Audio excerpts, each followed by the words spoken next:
Depois que Orsi descobriu tudo isso e criou, inclusive, a regra da mão direita para facilitar a identificação da relação entre o campo e a corrente, ele publicou o trabalho. A publicação de seu trabalho despertou enorme curiosidade na comunidade científica. Ora, por quê? Porque ele estabeleceu uma relação entre eletricidade e magnetismo. Até então eram duas coisas distintas. Tá? E isso despertou muita curiosidade.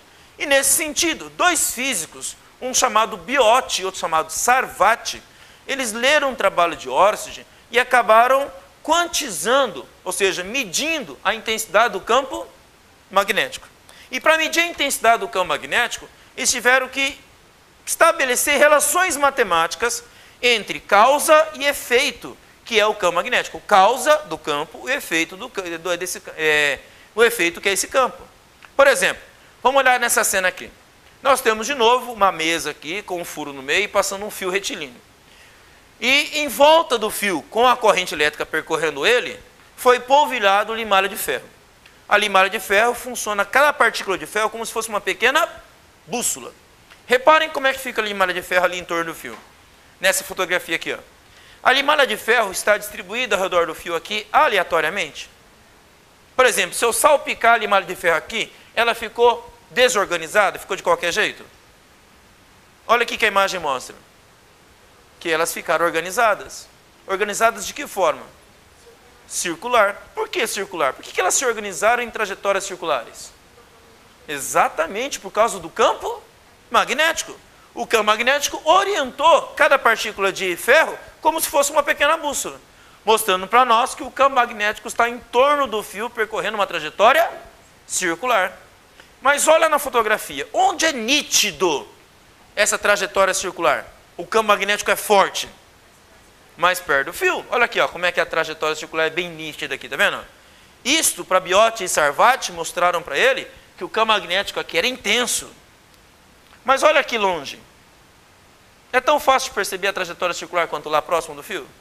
Não. Você pode ver que aqui aparentemente está quase mais espalhado. Somente olhando uma imagem como inteira que você percebe que forma uma linha circular aqui, né? Por exemplo, aqui também, não é? Mas não é mais tão forte quanto próximo do fio, né?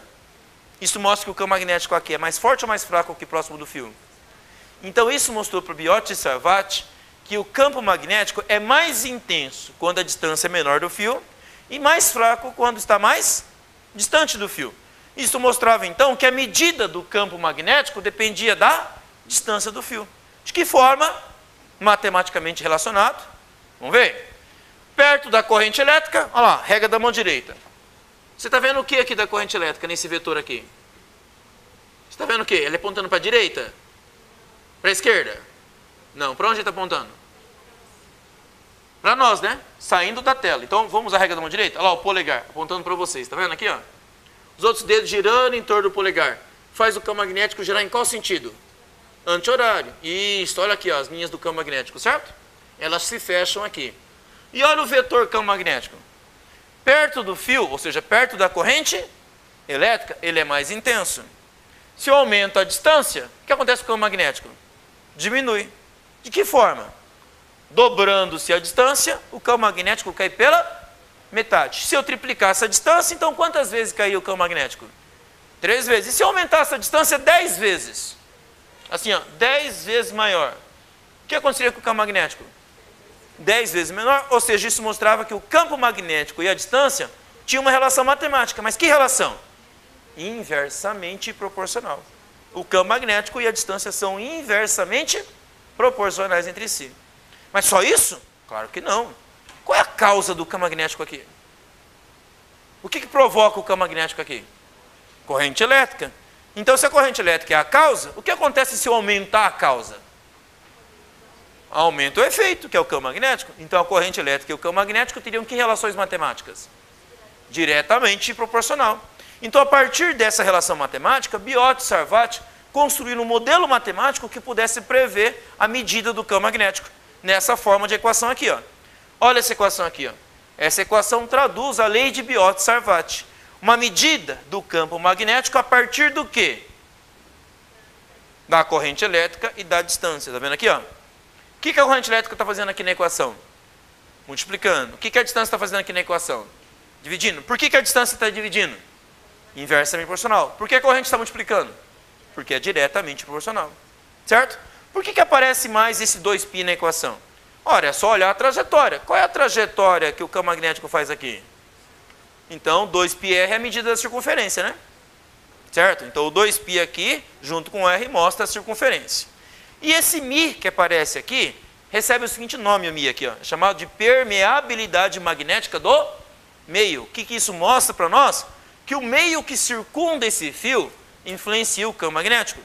Ou seja, Biot e Sarvati descobriram que onde está esse fio também vai interferir no campo magnético. Onde? Onde como? Ora, ele está dentro da água, ele está dentro da terra, ele está dentro do concreto, está dentro da alvenaria, tem madeira em volta dele, é vácuo em torno dele. Então, o meio que está em volta do fio influencia na medida do campo magnético. É isso que representa o μ. Tá? Em termos de vestibular, o valor de μ mais utilizado é o μ do vácuo, tá? Que é fornecido na maior parte das vezes. Tá? Na maior parte dos vestibulares é fornecido o valor do μ. E o μ do vácuo vale 4π vezes 10 a menos 7 unidades do sistema internacional. Tá? Esse valor aqui, que eu vou colocar no quadro para vocês, é representado pelo símbolo μ0, normalmente utilizado essa simbologia, e vale 4π vezes 10 elevado a menos 7 unidades do sistema internacional. E a unidade dessa medida do campo magnético B, o valor de B é medido no SI, no Sistema Internacional de Unidade, numa unidade chamada de Tesla, representado pela letra T maiúsculo, tá? O nome da unidade é chamado de Tesla, em homenagem a um grande inventor ali do final do século XIX e começo do século XX, chamado Nikola Tesla. Tá? Uma homenagem prestada a ele, a gente chama a unidade do campo magnético de Tesla. Tesla foi um cara muito importante na história da ciência e da física, inclusive, porque ele inventou coisas fantásticas. Por exemplo, ele inventou um tipo de gerador que produz energia elétrica, chamado gerador de corrente alternada, onde ele faz a corrente elétrica ir num sentido e vir depois no sentido oposto. Ir e vir, o tempo todo alterando o seu sentido. Isso possibilitou a distribuição de energia elétrica em massa, percorrendo longas distâncias, o que facilitou a distribuição de energia elétrica pública, principalmente utilizados em cidades. Ele inventou também uma usina hidrelétrica. As usinas hidrelétricas basicamente foram baseadas no seu gerador de corrente alternada. Além disso, Tesla, ele criou até meios de transmissão de energia elétrica à distância. Isso lá no século XIX. No século XIX, Tesla teve a seguinte ideia, de criar uma forma de transmitir energia elétrica sem uso de fio. Como? Transmitir energia elétrica via Wi-Fi? Sim. A ideia dele era colocar um grande centro de distribuição de energia elétrica com uma enorme torre, e que essa torre transmitiria energia elétrica através do ar, ok? Na forma de ondas eletromagnéticas, tá? E que seriam recebidas por antenas receptoras, e que essas antenas fariam a redistribuição nas casas, nas residências. E não precisaria de fios pela cidade. Imaginem, isso no século XIX, final do século XIX o cara imaginou isso. Transmissão de energia elétrica via Wi-Fi. Tá? Hoje nós já temos alguns protótipos já de criação de aparelhos que fazem isso. Transmissão de energia elétrica sem fios. Vocês devem encontrar já alguns aparelhos celulares que fazem isso. Já existem vários aparelhos, smartphones aí, que você não precisa mais conectar um fio ao celular para que ele carregue. Ele pode recarregar sem uso de fio.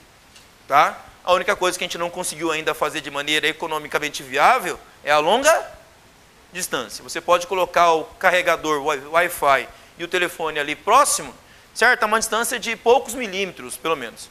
Do tipo assim, você coloca uma mesa, certo? O carregador em cima da mesa e você coloca só o celular em cima do carregador, sem precisar conectar a um fio ali. Tá? Carregamento via Wi-Fi. Tesla foi o cara que imaginou isso lá no século XIX. Ok? Tá? Bom, claro que a coisa não vingou, né? Certo? Ao só olhar pelas ruas, você vê que a principal forma de distribuição de energia elétrica é por fio, né? Ok? Tá? Mas ele idealizou muitas coisas, entre elas o gerador de corrente alternada, a usina hidrelétrica e outros dispositivos que a gente vai falar um pouquinho mais à frente, tá? Mas até aqui tudo bem? Tá? Então, a medida da permeabilidade magnética do vácuo vale 4π vezes 10 menos 7. Um dos motivos pela qual ele é utilizado muito em provas de vestibulares e concursos é que quando você coloca 4π aqui, você consegue simplificar com 2π aqui embaixo, né? Já facilita, tá? Mas não é necessariamente por isso, ok? É que o vácuo é o meio mais simples de ser pensado, porque aí você não tem que explicar muita coisa sobre ele, né? O vácuo não tem nada. Então, falar sobre o nada é fácil, né? Você vai falar sobre o nada? Não muita coisa, né? Certo? Ok? Certo? Então, facilita a explicação, certo? Se eu vou falar de concreto, vou falar de terra, vou falar de água, eu tenho que explicar por que as coisas ali ficam diferentes, né? Tá? Então, a coisa fica um pouco mais complicada. Mas, em termos de concurso, por uma questão de cobrança mais conceitual do que de precisão aí, ou em casos particulares, a gente se preocupa mais com a relação matemática entre corrente elétrica e campo e distância e campo. Mas nem sempre o fio é retilíneo. Olha como é que o fio pode ser às vezes, ó. Ele pode ter um formato de um anel. A gente pode pegar um fio e enrolar ele com o formato de um anel. E aí, quando a gente faz isso, nós chamamos o fio na forma de uma espira, ok? Quando a gente pega um fio e enrola ele dessa forma, a gente pode fazer a corrente elétrica percorrer o fio de duas formas. Se a corrente elétrica entrar desse lado, percorrer o fio aqui e sair desse outro lado, nós estamos fazendo a corrente elétrica andar no anel, ou seja, na espira, no sentido horário. Nesse outro desenho aqui, estou usando o mesmo tipo de espira, porém fazendo a corrente elétrica entrar do outro lado agora, percorrendo qual sentido? Anti-horário.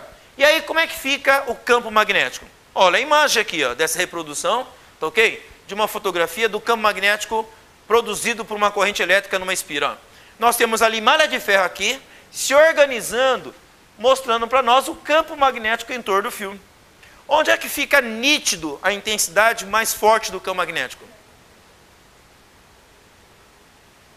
Bem aqui no meio. Está vendo como é que se prolonga, alonga a distância aqui? O que mostra que o campo magnético aqui no meio da espira ele é muito forte, muito intenso. A pergunta então fica, como é o campo magnético aqui dentro? Quanto vale aqui no meio da espira? Bom, Biot e Sarvati pensaram assim também. Continua dependendo da corrente, porque ela é a causa. Continua dependendo da distância. De que forma? Inversamente proporcional. A equação, então, fica parecida com a equação anterior. Olha aqui, ó. A permeabilidade magnética do meio aparece, a corrente elétrica continua diretamente proporcional e a distância aqui agora, ó. Só que a distância que aparece aqui agora, 2R, é essa distância aqui, ó. Daqui até aqui é chamado R. R? R do quê? O raio da circunferência. Quem é 2R, então? É o diâmetro. Então, aqui esse 2R mostra para nós o diâmetro da espira, certo? Então, de qualquer forma, apesar daqui ser o diâmetro, a relação matemática com a distância e o campo continua sendo inversamente proporcional. A relação entre o campo e a corrente continua sendo diretamente proporcional. É só uma adaptação matemática com a nova geometria do sistema. Ok?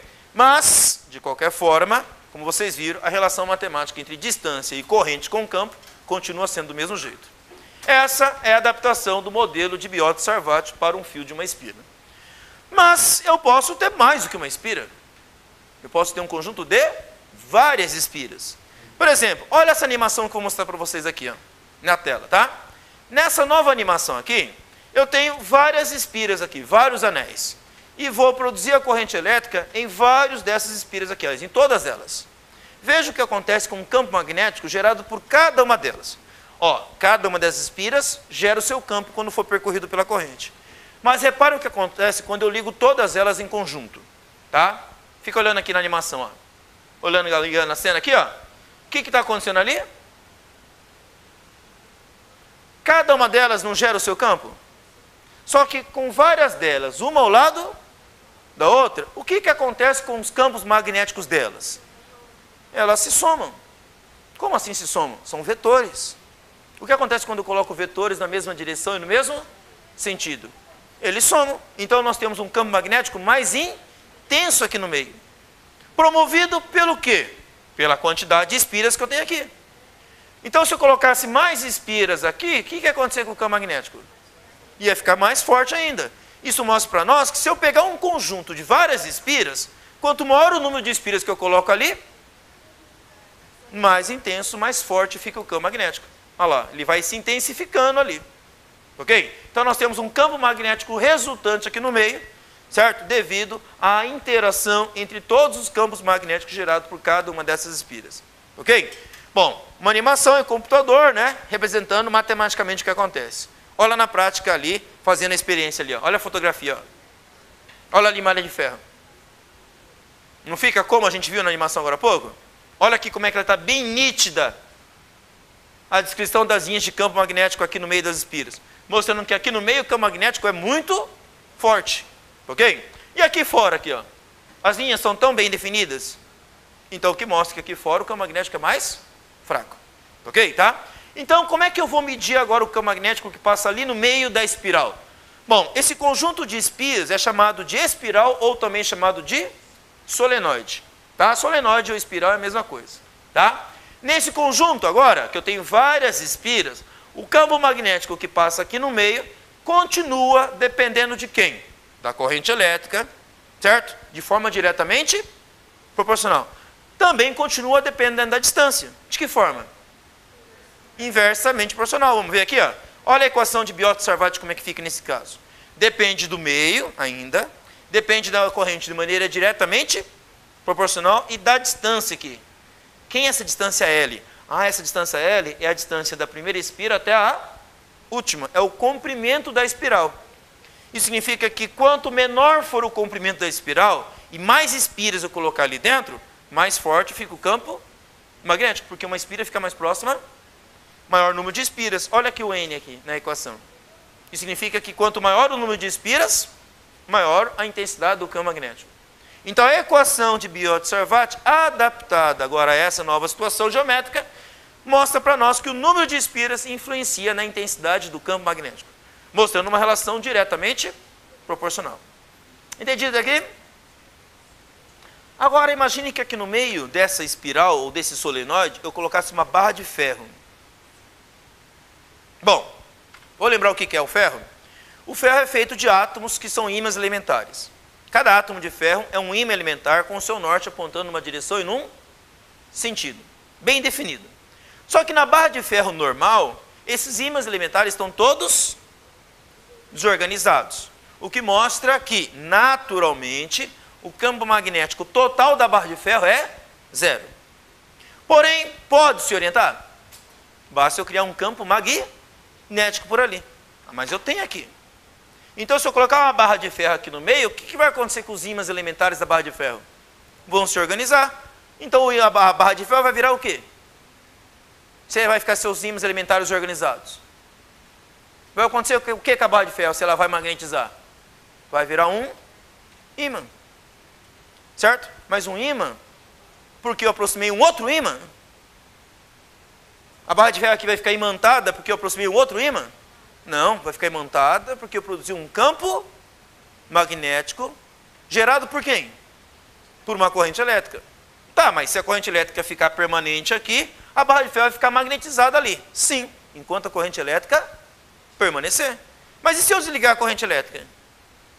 Acaba aquele campo, não acaba?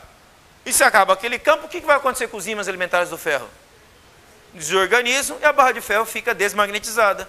Ela deixa de ficar imantada. Isso quer dizer então que eu posso criar um ímã que pode ser ligado e desligado. Basta eu ligar a corrente ou desligar a corrente. Olha que coisa interessante, eu tenho um ímã que pode ser ligado e desligado. Nós temos o que nós chamamos de eletroímã. Olha aqui essa imagem aqui. Ó. Imagine que aqui eu tenho um prego feito de ferro. Eu pego um fio e enrolo em torno desse prego. Esse fio tem que ser encapado, tá, gente? Tá? Não pode ser um fio exposto, porque se eu enrolar um fio exposto e encostar no ferro, ele vira um único condutor, né? Tá? Então eu quero que a corrente elétrica passe apenas pelo fio. Então, para a corrente elétrica passar apenas pelo fio, o fio tem que ser encapado. Então, pega um fio encapado, enrola em torno do prego e liga uma bateria. A bateria fornece a tensão, não fornece? O que surge aqui no fio? Uma corrente elétrica. O que essa corrente elétrica vai criar nessa solenoide? Um campo magnético muito forte ali no meio, não é? Que vai fazer o que com a barra de ferro? Magnetizar. Ou seja, virou um ímã. Isso é chamado de eletroímã, porque ele é produzido pela corrente elétrica. O que acontece se eu desligar a corrente elétrica aqui? Acaba o campo magnético, acaba a magnetização do prego ali. deixa de ser ímã. Como eu disse, um ímã que pode ser ligado e desligado. Melhor. Como assim melhor? Eu posso criar um campo magnético mais forte. Fazer essa barra de ferro aqui ficar mais magnetizada até que uma magnetita natural. Como eu posso criar um campo magnético mais forte aqui? Como é que eu posso aumentar a intensidade do campo magnético aqui, deixando a barra de ferro mais magnetizada ainda? Aumentando a corrente. Olha, essa maneira, tá vendo? Que coisa para controlar? Aumenta a corrente, aumenta o campo. Só isso. O que eu posso fazer também? Diminuir a distância entre as espiras e fazer o quê? Aumentar o número de voltas, espiras. Então, com isso, eu consigo criar campos magnéticos e ímãs que são controláveis. Nós podemos controlar isso. Criar campos magnéticos que podem ser ligados, desligados, que pode ter a intensidade que nós quisermos. Basta nós criarmos, ok? Eletroímãs com número de espiras maiores ou com correntes elétricas maiores ou menos espaçados ali entre as espiras. Entendido, pessoal? Isso gerou tecnologias fantásticas. Uma das tecnologias que isso possibilitou foi a invenção, por exemplo, de ímãs ligados em guindastes, que conseguem levantar até carros, por exemplo. Ônibus. Ímãs que levantam ônibus, para ter ideia. Nós podemos ter ímãs que funcionam ligados a alto-falantes. O alto-falante é uma consequência do eletroímã. Microfones. Nós temos aí o telefone, o telégrafo, aparelho de comunicação longa. E isso revolucionou toda a história humana, a partir de um eletroímã. Tá?